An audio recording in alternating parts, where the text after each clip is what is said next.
So let's zoom in on the Cabinet's decisions on PowerGrid, one of India's largest public sector companies that helps build and run the highways for electricity. As Rishabh explained, what changes? Earlier, it could invest only up to 5,000 crore rupees in each of its subsidiaries. Now, this limit has been raised to 7,500 crore rupees. This change follows the existing rules for Maharatna companies, which are top-level public sector enterprises like PowerGrid, set back in 2010. Now, why the change limit now? It's because India is building huge solar and wind parks far away from cities. To bring this clean power to homes and factories, we need bigger and costlier transmission lines.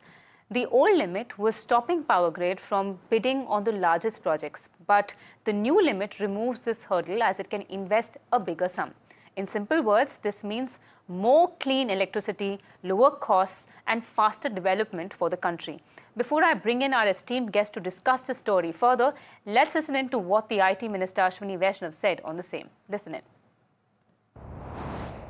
Power sector के इस reform से जो सबसे बड़ा benefit ये होगा कि जो बड़े प्रोजेक्ट्स होते थे, उन बड़े प्रोजेक्ट्स में जहाँ पे ज़्यादा इक्विटी की ज़रूरत होती थी, वहाँ पे पावर ग्रिड पार्टिसिपेट कर नहीं पाता था, कम्पीट नहीं कर पाता था, उसमें पार्टिसिपेट नहीं कर पाता था, क्योंकि इसका लिमिट था 5,000 करोड़ रुपीस तक की इक्विटी आप एक सब्सिडरी में लगा सकते हो, उससे ज़्यादा इक्विटी नहीं इन्वेस्ट कर सकते। 7,500 करने से बड़े प्रोजेक्ट्स में भी पावर ग्रिड की पार्टिसिपेशन बढ़ जाएगी। और अभी बहुत सारे HVDC high voltage direct current के प्रोजेक्ट्स नए बनाए जा रहे हैं, जो हमारी ग्रिड को आने वाले समय के हिसाब से बहुत एक रोबस्ट ग्रिड बनाने का काम है। उन सब प्रोजेक्ट्स में कैपिटल बहुत लगता है, इक्विटी भी प्रोपोर्शनेटली ज़्यादा लगती है, तो उन सब में पार्टिसिपेट कर पाएंगे। Now, that's been heard. To understand the specifications and the financial boost in detail, we have Ashok Pense, power sector expert, joining us at the moment. Thank you so much, Ashok, for making the time. Let me go straight with this. Will this extra 2,500 crore per project actually help PowerGrid win more competitive bids? And what does the landscape of competitive bidding for power transmission projects look like in India at present? Yeah, let's look at PGCIL. PGCIL has been taking majority of the projects which are interstate transmission projects. And that is where the large amount of money is required. Now, in the earlier part, in addition to PGCIL, Tata's, Adani's, etc., where Kalpataru were also participating in that. And all these projects are not on Section 62, which is cost plus basis, but they are via competitive bidding process. So when PGCIL also participates, we will have, say, let's say instead of 2 players or 3 players, we could have 4 players. And one of them is a Government of India company, which is PGCIL. But all these projects were basically via competitive bidding, what we call it as Section 63. So more players is obviously always beneficial. The reason is being very clear, the competition brings down the price. So it will definitely help in overall reducing the price. The second part of it is, as Mr. Vaishnav said, if you have, there are 2 ways of doing AC transmission and DC transmission. When you have HVDC transmission, one positive part of it is the cost shoots up. But one part of it is, because in case of AC transmission, let's say we are transferring, say, 1,000 megawatt, NIMSIC I'm saying, then because of the impedance matching and imbalances in the circuit, what happens is you are not in a position to transfer 1,000 megawatt, but you will end up in maybe 800, 850, etc.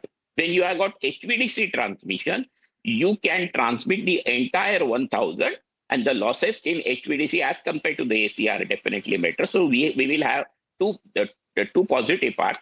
One is more competition. Second part of it is HVDC, which will become over a period of time competitive.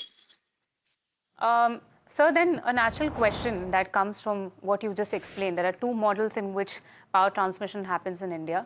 And now that competition could get tougher because rules become easier for PowerGrid now to compete and to participate in this bidding process. What kind of private companies do you see coming to the forefront of power transmission capacity here in India? there are already Kalpataru, Tata, then Adanis are already there in this project. It was not that because PGCIL was not in a position to compete, there was a vacuum. There were other companies also which were via what we call it as independent. I can't call it independent power producer, but independent transmission companies who are capable of building this. So it was definitely there. We will have definitely more competition. These were basically the private enterprises. Now we will have one more company, which is basically via Government of India, which is PGCIL. I think you've misunderstood my question. What I was trying to ask you is that I did not question, or I was not sounding skeptical on the capability of the private infrastructure in transmission lines. What I'm trying to allude to is that now that the level playing field almost evens with this limit that has been expanded, how do you think this is going to affect the private players that have already been having a strong hand at this kind of project so far? They will have to be much more competitive, not by choice. Because, if initially only one player was there, now we will have 3-4 players. Like, to give an example, let's consider namesake. It was a smaller value, this one. When it was in Mumbai, Vikhroli, Navi Mumbai, this one, there were 3 players. So obviously, one of them was PGCIL, Adani, details of that. What I'm trying to say, more the player, obviously 101% the price comes down, and PGCIL joining this group of, let's say, this sort of picture is 100% going to reduce the cost on the bigger project. That is for certain.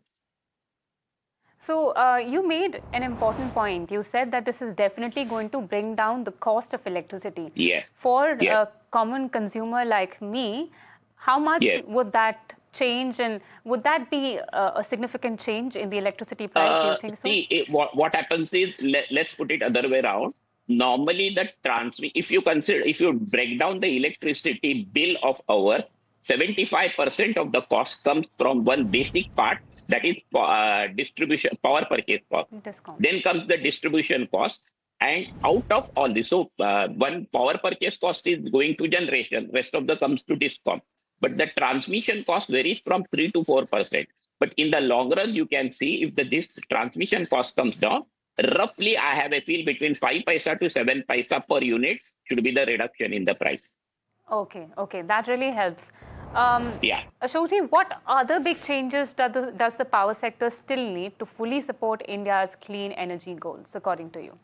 One of the basic thing is, our major problem is right of the way. Then, for example, in Rajasthan, we have that Great Indian Bustard issue. So what is happening is, the right of the way is creating a major problems in putting the transmission network. So evacuating the power from the solar to the main grid is one of the major problems still we are struggling with. And I think in the long run, we will have to get over it unless and until we do that. Transmitting this solar power, which is in the arid regions, and from there bringing it kilometers and kilometers away to the main substation, is going to be a problem. Otherwise, what will happen is, we are creating solar, but we don't know how do I vacate that from that solar plant to my substation. That means transmission. Okay, so transmission needs to be bolstered more going forward. Thank you so much, Mr. Pense, for helping us understand this in such great details. And viewers, this simply means that there will be more competition. Because of that, it would be a level playing field in the power transmission space. And perhaps in the coming months, you could see your electricity bill tweaking down a bit.